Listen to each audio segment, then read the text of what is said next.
Welcome, everybody. Again, we are with the Department of School Counseling. We have over 136 school counselors in our district. We always just like to start with some virtual meeting norms, and we do this for all of our meetings since we are doing this in a remote style. And so, first of all, it's not on here, but we want you to have fun with us today, right? We are a small group, and we definitely welcome any questions that you might have. We do want to ensure that we are respectful when others are speaking. Presenting, feel free to raise your hand. As Ms. Hess said, there's just a few of us, so you're welcome to just also just verbally, ask your questions. And then the chat will be open. And so if you have any comments or questions you'd like to place in the chat, feel free to. We will be monitoring that. And then most importantly, have grace with yourself and others. We all make mistakes. We are not perfect. And so we hope that you enjoy this. This is, if you're not familiar with the SMORE, this is the platform that we have used. And just know there's a lot of links on here. For example, our school counseling logo here is linked to our school counseling website, which we are in the process of updating.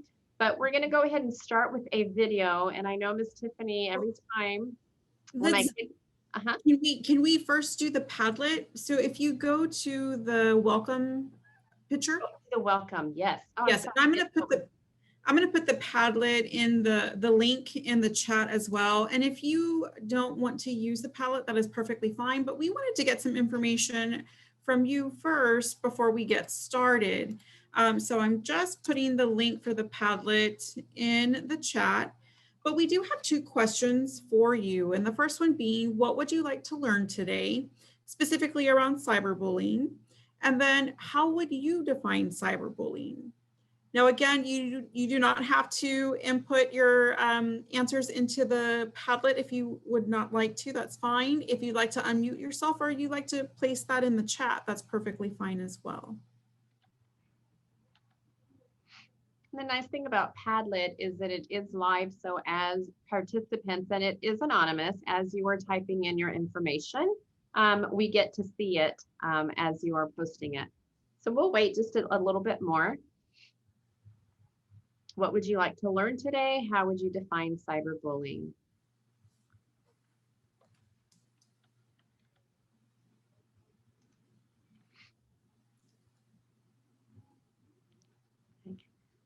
Okay, great. We have somebody starting. Okay. What are the signs of it? Okay.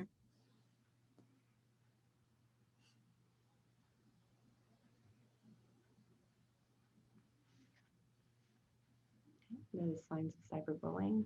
Absolutely. Thank you for placing that there. Yes, thank you. And we know, especially because we have been in a virtual setting, that cyberbullying is definitely a hot topic, if you will, and something that all our campuses are definitely hyper monitoring as our new normal, right, with the virtual setting. And now that we're starting to transition back to face-to-face and a blend, right, of virtual learning as well, this is something that we continue to, even prior to being in COVID, that as the counseling team, as administrators on the campus, everyone is aware of the process, and we'll go into the law that specifically addresses what we have to do as a district, as a campus, when we are given information about bullying. Absolutely. So just to recap again, thank you so much for participating in our Padlet here. So what would you like to learn today? We have how to prevent cyberbullying and what are the signs of cyberbullying, which we will definitely be covering today. And then how would you define cyberbullying and any electronic communication? Okay, and I know this individual is finishing up there, so give you just a little bit more time to finish your definition of cyberbullying. And while we're doing that, Ms. Rabza, we just want to welcome you too. We mentioned that you are one of our UTSA interns. So thanks for being with us. Thanks for letting me in. Yeah. Communication, trying to change someone's behavior. Yeah. In a mean way. Absolutely. So thank you again for participating in that. Padlet is definitely something we like to use with our counselors. Okay, so Miss Tiffany, when I open this, then it's going to allow me to click on that box. When you click on your share screen, there Okay. should be that little button where it says share sound to the lower left. So I probably need to stop sharing first and then do that. Yes. Okay, sorry, everyone. I think this is why I always say, Tiffany, do you want to share? Okay, share computer sound, right? Correct. Wonderful.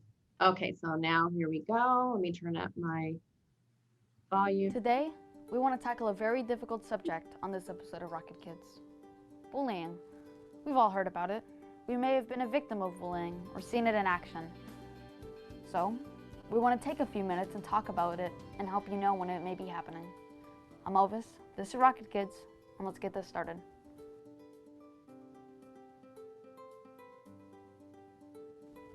First, I think we need to define what bullying is. So, let's begin by taking a look at conflict versus bullying. Conflict is a disagreement or argument where both sides see something or a solution differently and can express their views and opinions with one another in a constructive way. On the other hand, bullying is a negative behavior directed by someone trying to have power and control over someone else. These are not the same thing. Conflict is part of everyday life. It's about how we interact with one another. Minor conflicts do not make others feel unsafe or threatened. Bullying is behavior with the intent to hurt, harm, or humiliate, and the person being bullied is not able to make it stop. We see the difference in conflict versus bullying? Good. This is a great start. Now, I want to give you 4 ways that people may be bullied. But before I can do so, I want to say that anyone can be bullied, and anyone can do the bullying. So, here are 4 ways people are bullied. 1, it can be physical. This one is easy to recognize. This is where someone pushes, shoves, bites, hits, or kicks someone. They intend to hurt the other person's body.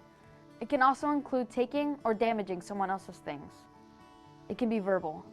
This one is really common because it is quick, easy, and can go unnoticed by others. This can be teasing, name-calling, threats, mean jokes, rumors, gossip, or saying things about someone else that is not true. It can be emotional. This type of bullying isn't always obvious, but it can hurt a lot. It hurts people on the inside and makes them feel bad about themselves. And finally, cyberbullying. This is when someone uses current technology, such as cell phones and computers, to bully others. It could be things like sending mean text messages, posting videos, stories, or photos meant to hurt and make fun of others. It can also be spreading rumors online. Those are 4 common ways people may be bullied.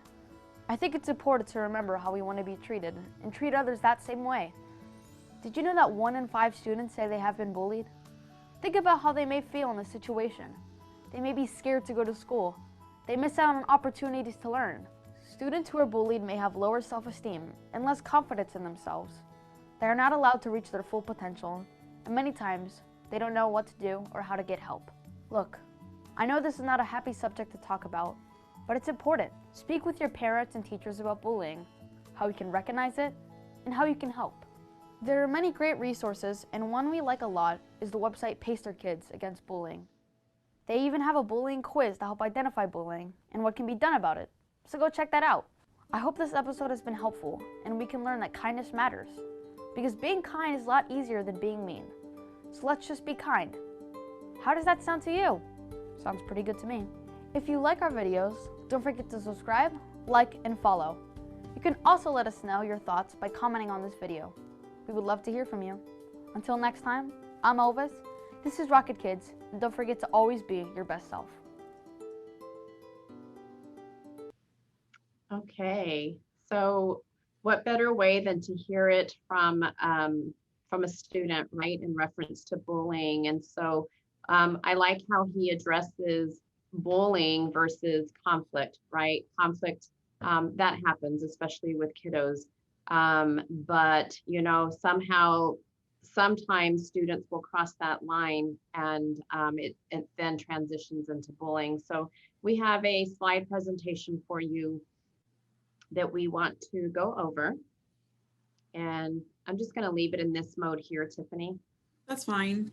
Yeah. And I can go through. So the video is something that you can definitely share with your student.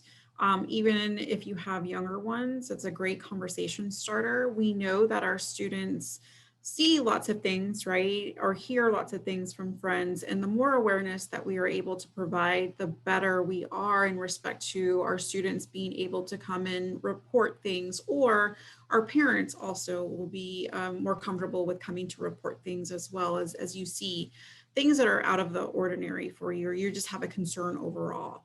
And that's where we as counselors on each campus definitely welcome our parents to let us know, have those conversations with us, because we know every day something is new, right? In terms of things that students may hear or see. We just never know from day to day.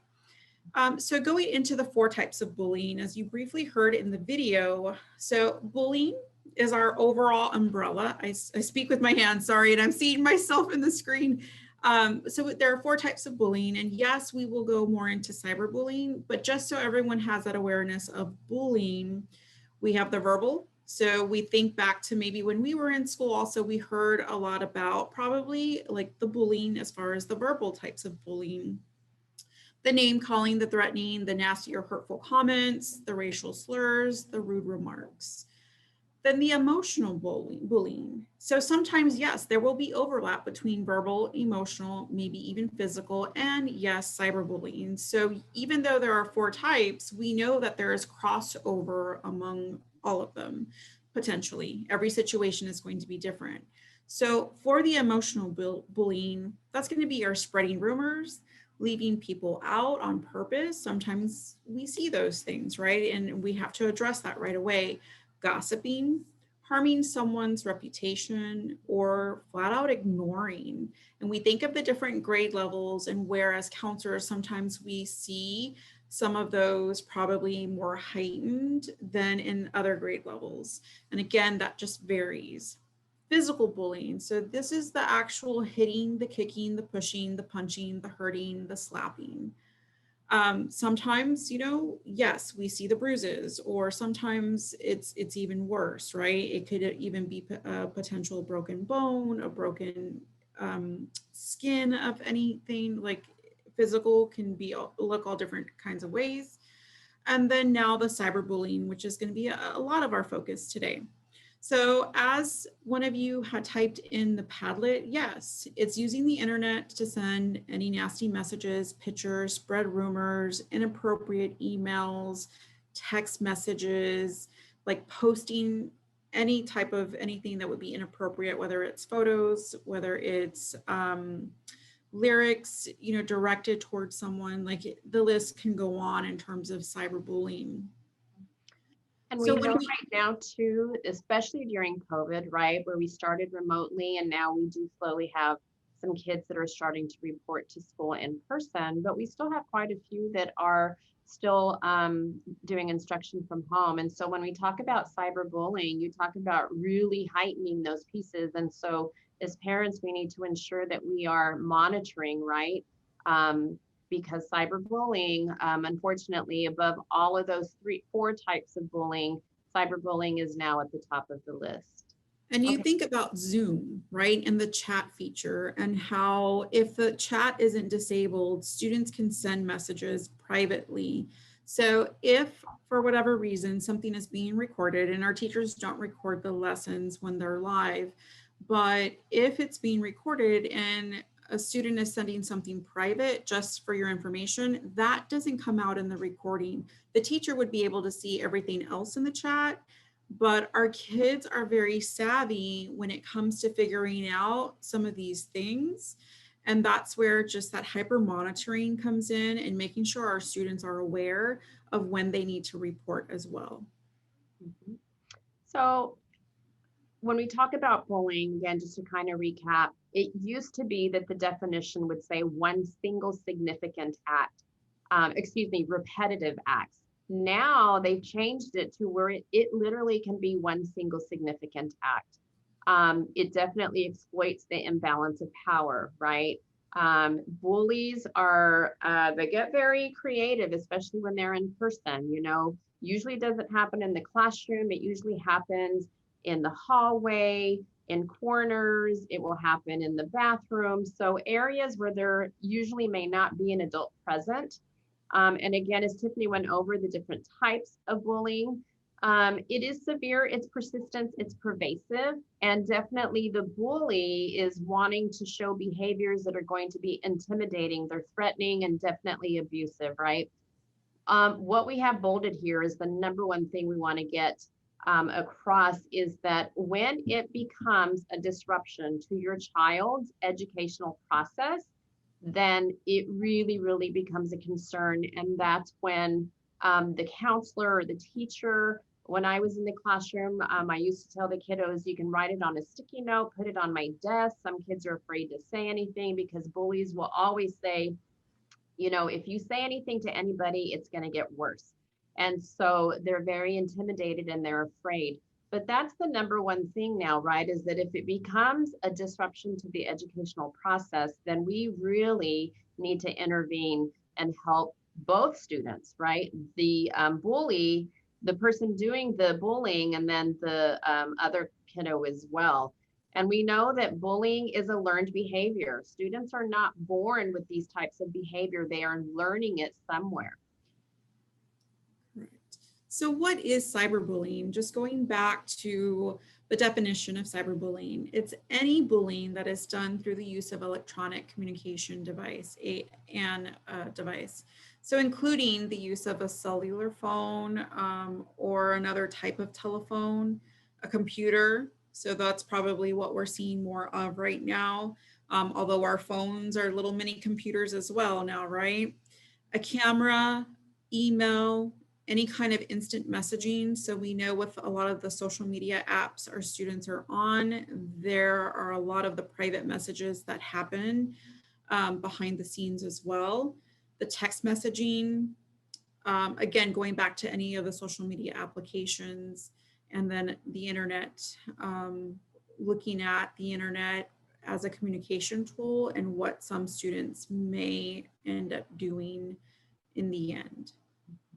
I think we kind of covered this part as far as like what are sample, right? It could be the hurtful text messages. Apps have become very savvy. If you take, I think it's Snapchat, that's been around for a while. I'm personally just starting to use it or learn about it. But these are videos that are there for seconds and then they disappear and they don't come back, right? And so kids are getting very savvy with how they're going about cyberbullying and the means that they are sending those private messages and harassing them, right? Now, and this word here is cyber stalking because it does, they're insulting, it's very hurtful, and even now threatening messages, then now we're talking about cyber stalking, right?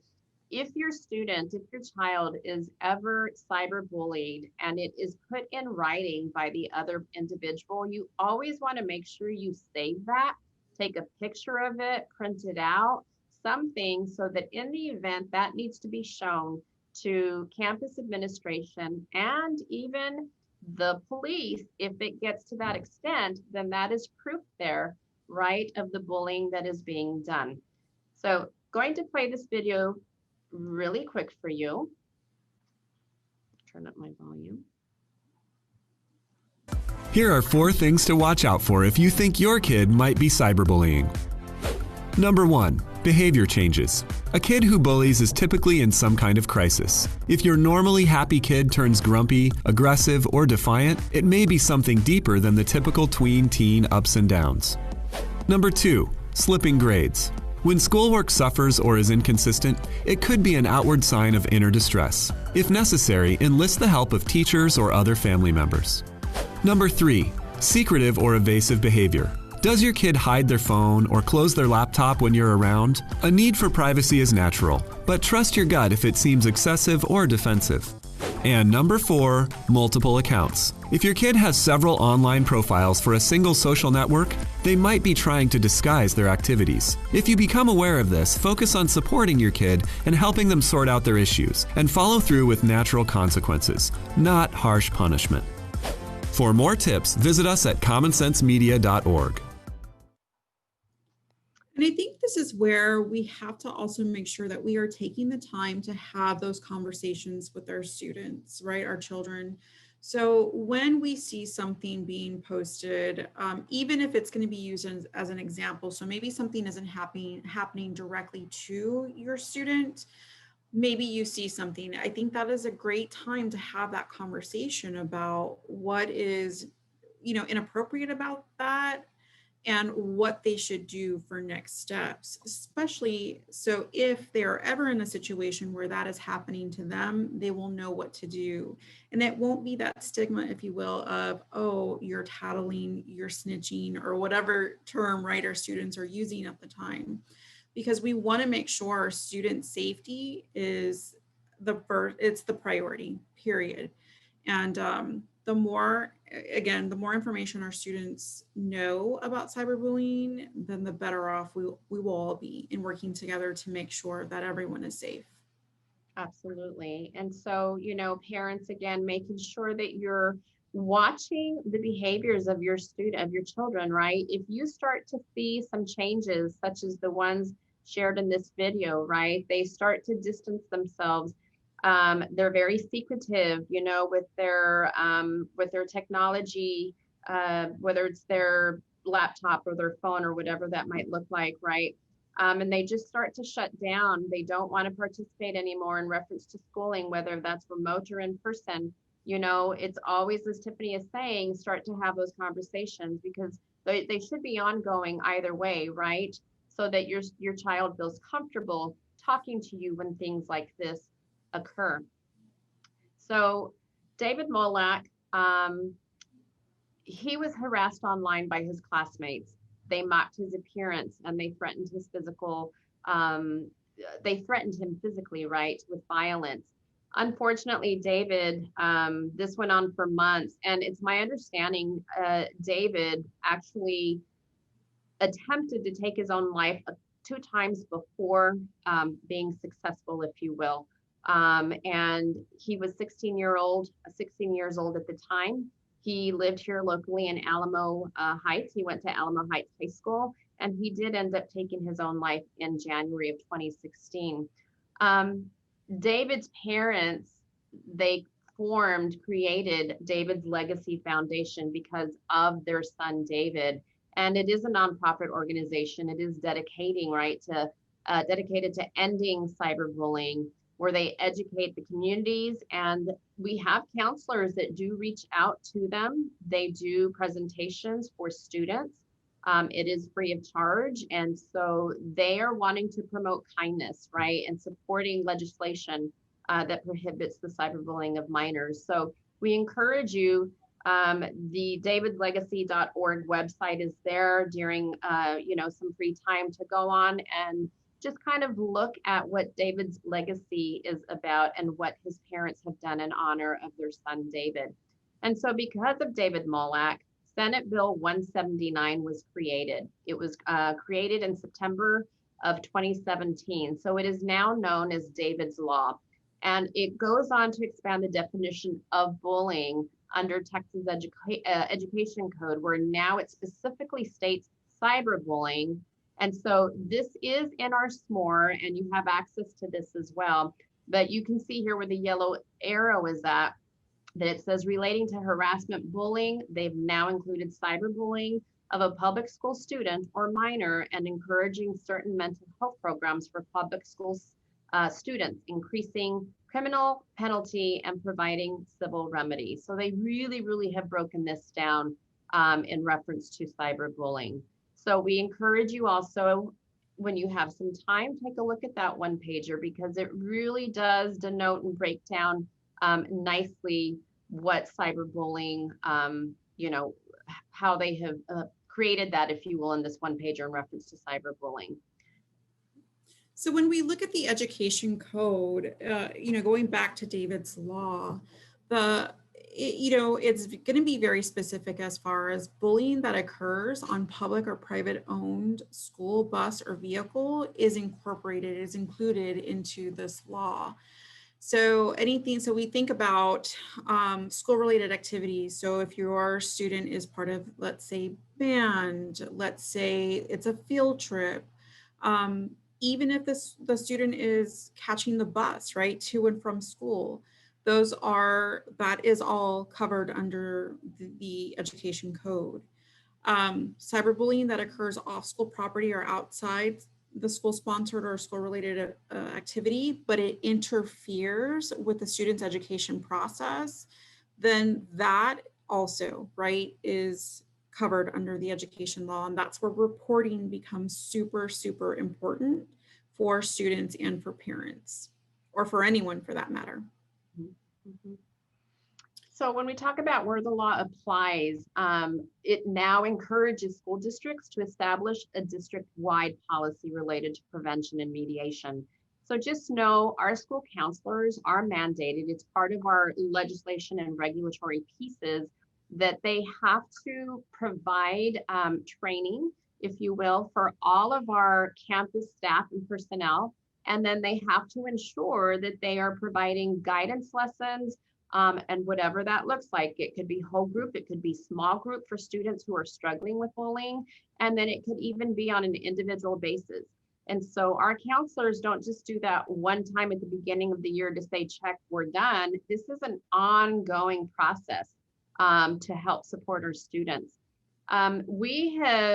It provides an anonymous avenue for student reporting. And so because of David's Law, and it is linked here, we now have the P3 campus reporting. It is linked on every campus website. It is on our police department website. And this is an app that students can download on their phone and have it readily accessible. So anyone K-12 anonymous reporting, they would click here to submit a report. I believe the first time you log in, you do have to kind of narrow it down to San Antonio and then San Antonio ISD. So, and then soon after that, here's San Antonio, and then you select your school. So I'm just going to click Bowden, and then this is what it would take you to, right? Call 911 if this is an emergency or crime progress, right? But then you're going to write the description of the kind of the who, what, when, where, and what happened. Concern event types, there's a drop-down menu. Was it alcohol involved, child abuse, depression, like different types of behaviors that might be involved with the situation? What time and the date did this happen? Person involved, if you have information, if it's another student and you know who that person is, and you have the Twitter handle or the Facebook user or whatever that is, down to clothing, any dogs, vehicle, all that information is in there. And then you would just click submit, okay? This process goes to, our police department. And then it also, oops, I think I got out of our, the report is sent to the police department. The police department will then forward that report over to the campus, and it goes directly to the administration. From there, administration will definitely involve the counselor and any other staff members that need to be involved in order to put resolution. If there's a campus investigation that needs to be done, the administration and police department will do that as well. Okay. And so know that sometimes some of the questions that may come up are, what if I don't have all of that information? That's fine. You are going to fill in as much information as possible. What if you don't have the name of the others that are involved, right? Specifically the bully. That's fine, especially if we look at social media posts. I will say this, if you can get a screenshot, like what was discussed earlier, and you can send that to the counselor or to, sometimes the teacher will send it to the counselor and to the administrator, we then turn around and send that to our police department, who then are able to trace some things. And so know that that has happened, where we are able to then figure out what number that was sent from, and then go from there with the investigation. So any information as far as screenshots is better than nothing. And so definitely you report whatever you have. So I won't go through all of these because we've kind of talked about these as we've been presenting this morning, but I do want to bring to your attention this last one, that because of David's Law and the Senate bill, it does expand the scope of continuing education for teachers, right, for administrators, and then trauma-informed strategies now being used in the classroom. Here we have TEA, so Texas Education Agency, and it's a website with mental health resources. And our counselors are a wealth of knowledge in reference to resources for mental health and behavioral contacts here in San Antonio. So I just wanted to bring this to your attention. Lots of information in here, and we linked that for you so that you can have access to that. Notice of cyberbullying because of David's Law. So it requires the Board of Trustees of each school district to have procedures under its bullying policy. So we do have under our legal and local policies, it's specifically broken down in reference to the processes, if you will, if bullying is taking place at a campus here in the district. The parent or guardian of the alleged victim on or before the 3rd business day after the date the incident is reported. So you are notified by them, okay, as far as what happened, because we always want to make sure that parents, now, why are we saying 3 days? We're saying 3 days because there's an investigation that needs to take place at the campus level. There's always 2 sides to the story, and the truth is somewhere in the middle. And so it takes a little bit of time and process for the people who are part of that investigation process to really get down to the nitty-gritty as to what happened. So normally, I would say that parents are notified prior to 3 days, but know that in the law, we have up to 3 business days to inform the parent or guardian. And then the parent or guardian of the alleged bully is notified within a reasonable amount of time after the incident as under pre-existing law. So no, right there, it just doesn't state 3 days, right? As far as the bully, it's a reasonable amount of time, and that could differ depending on the situation. Why? There may be police department involved, and there's an investigation that's taking place up to that level. At that place, it would be, probably the police that would be reaching out to the parent or guardian. So just lots of things to consider when it comes to David's Law. So in reference to who can report, we talked about the anonymous reporting. Students can report any type of bullying or incident of bullying, or the person designated by the principal, says other than the counselor, right, is authorized under David's Law to make a report of certain bullying that rises to the level of being a crime, okay? And then just as a note down here, a person who is not a school employee, but is employed by an entity that contracts with the district or school to use school property is not required to make a report. And may not be designated by the principal to make that report. And I'm thinking, let's see, Tiffany, an example of that would be, I'm thinking like the after school. Like the, is it YMCA that we use for after Yeah, school? one of those, like even though they're physically in the school, but they're not employed directly by the school. So the principal would not be able to designate one of them, right? So just keeping those things in mind. Now, just to clarify, yes, they will report to like the administrator and or counselor, right? If they're seeing things happening in the after school program.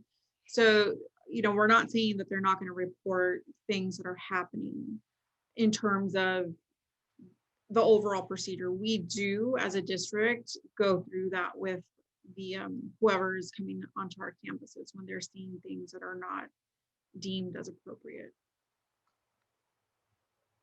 So as far as engaging in certain bullying, when we're talking about the bully, the law authorizes a school to remove a student who is engaging in any type of bullying activity. So the law, police officers can come in and remove a student from a class, place them in disciplinary alternative education program if need be. Again, every situation is different.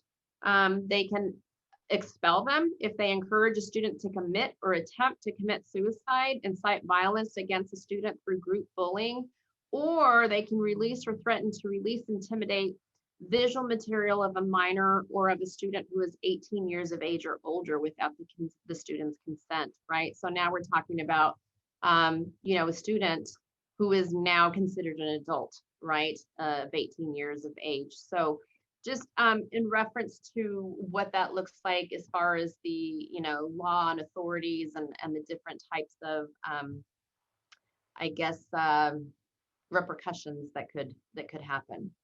In reference to our counselors, we've kind of already gone over this. They really, really play a huge role in this, but they do serve as an impartial role, right? The counselor will never side with one student or another. They are impartial, they are neutral, non-reporting resources for interpersonal conflicts, right? When two or more students are involved. And so knowing that every situation is different, the school counselor does play a part in that investigation and will always be there to help and support the student's well-being. Because as we know with bullying or cyberbullying, the minute it begins to interfere with the student's educational process, then it does become our responsibility and job to ensure that we help to fix that and rectify for the student so that they have a good, happy learning experience at school. We won't go into this too much. We did talk about, go ahead, Tiffany, I'm sorry.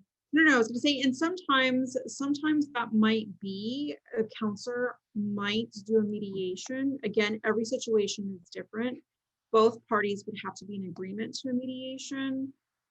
So that is where we work with both students or all students involved and come to an agreement, if you will, that we're going to agree to disagree and we're not going to hurt each other moving forward.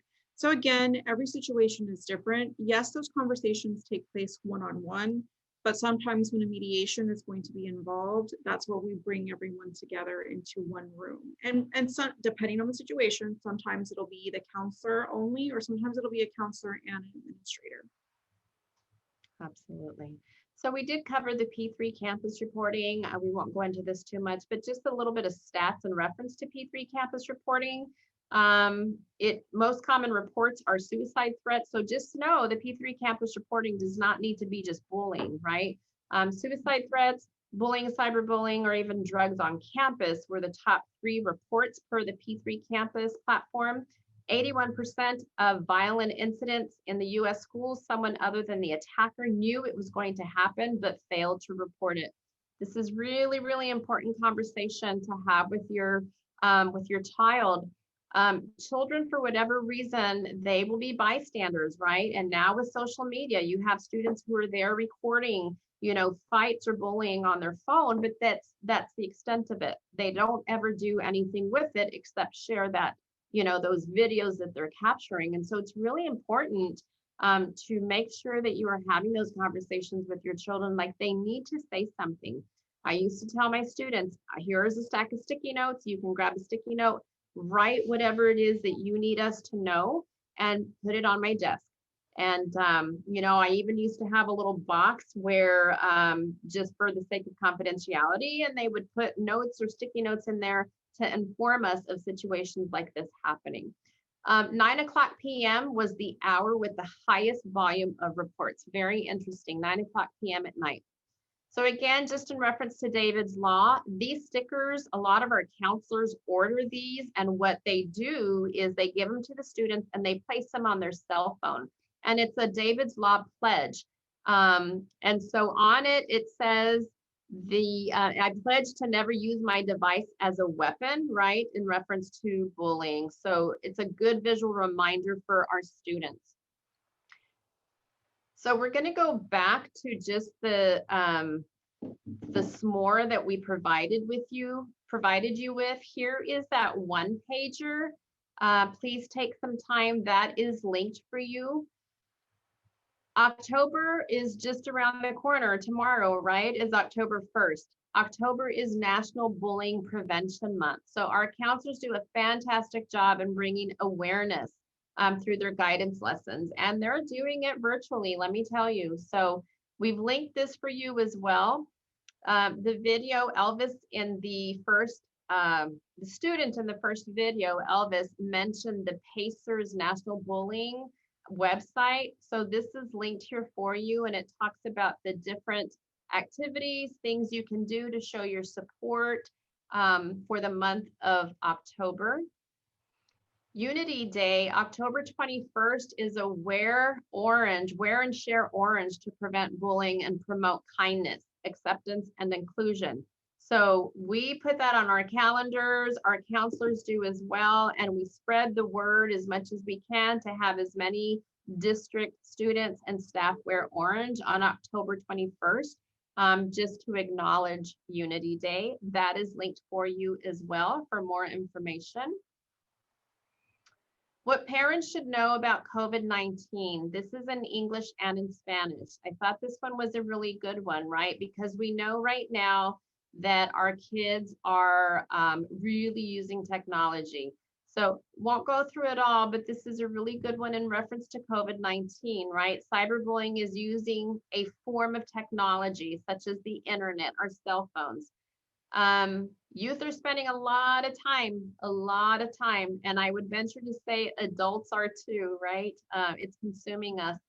So, remember to have those conversations with your children. They are very important. Parents, you also need to make sure you are monitoring, and then depending on the age level as well, there's the filters I think that parents can set, right, in reference to those parameters and safety parameters as to what they can or cannot have access to. And if your child is bullied online, what should you do, right? Be supportive. Let them know that you are there, that you have an open line of communication. Again, we talked about documenting. If you can take a picture of it, if you can print it out, whatever it is, so you have that documentation and evidence. If the cyberbullying is happening in your child's distance learning classroom, which is Tiffany mentioned in the chat, if you send a chat to just an individual person, nobody else is going to be able to see it, okay, except that person. So it's really important, right? Hopefully teachers on their end are also putting those, setting those parameters on their end too, to make sure that, they have total control of how that is flowing on their end. So we wanted to just bring that to your attention. That's in English and in Spanish. These are some suggested websites. Here's that Pacers that we talked about. Stomp Out Bullying is another great one. And we've linked it directly to the parents page, so that lots of articles in here, bullying and guns, tip sheet bullying and what you can do about it, bullying harassment, there's resources, signs your child is a cyberbully victim, all kinds of information. So please make sure that you go through that. And the one I really wanted to also, kidshealth.org, it's a great website, not just for bullying. I used it a lot as a teacher and as a counselor. What I like about this one is that you can go in as a parent, as a kid, as a teen, or as a teacher or an educator. You can type in almost any topic that you want, and it will give you information on that. The nice thing is that you can listen to it, you can print it out, you can make the font bigger. And so this one here is specific on cyberbullying. What is cyberbullying, cyberstalking, the effects, the signs to look out for, how you can help as a parent. So lots of good resources there. Those would be the top 3 websites that we would like to recommend to you. There's also a guide that we found. It's a parent's guide to cyberbullying. It's a 2-pager. What is cyberbullying? How likely is it? What are the signs? We know a lot of these kind of overlap, but it's still good information to have. Okay, and then 11 facts about cyberbullying. Okay, so a lot of just good websites out there and good information. This one was nice because it actually has some stats and some data. For example, about 37% of young people between the ages of 12 and 17 have been bullied online. 30% have had it happen more than once. Okay, so definitely good information to have on your end. Tiffany, anything you want to add? So I was going to say, so the major takeaways from the presentation is going to definitely be report. Don't be afraid to report, and then have conversations with your children, your kids. The more conversations you have, the more awareness then is developed, right? And as you have seen in some of those documents, Making sure our students know that it's not their fault, that we are here as adults to help our students because they too are learning and trying to navigate through life. And so every situation is going to be different. So when in doubt, report. And definitely as a parent, as you're seeing things, please do not hesitate to call your school counselor. You can call district, us, school counseling department, and we will help navigate you with the campus because of investigations that may need to happen, so forth, so on.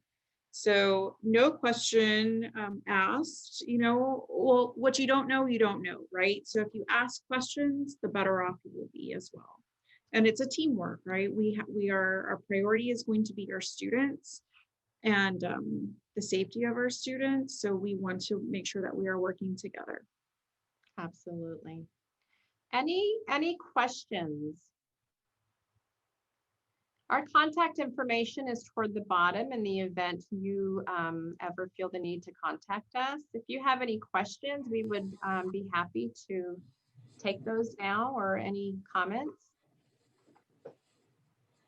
So what I'm going to do is I'm going to allow everyone to unmute. So if you have a question, once I unmute you, you have to accept it. And then please feel free to ask questions. You can also raise your hand by using the participant icon at the bottom.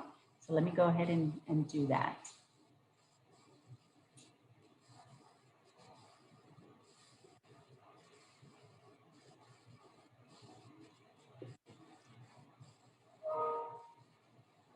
You can also place any question you have in the chat.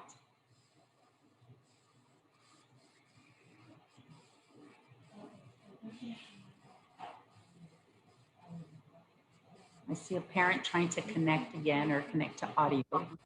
So if we can give her a few seconds and we'll see. And we'll repost this more so the parent can also have access to that.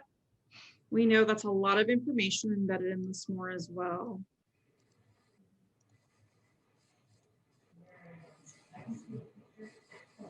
So Miss Yvonne, if you can hear us as you're trying to connect to audio, we're going to place the SMORE link for today's presentation in the chat. If you would like to pull that, you will have access to all the information that we did share today. Okay, and then lastly, I'm going to go ahead and post our link. So we want to hear some feedback, what you thought about the session, what sessions you would like to hear in the future. Parents and families, thank you so much for being here today. We're glad that you joined us. I wish I would have had sandwiches or something to offer, but it's a different world now, right? And again, Ms. Benzer, Ms. Forte, thank you so much for joining us today and giving us wonderful information in this presentation. So families, have a good rest of your day. Thank you so much, everyone. Thanks for having us.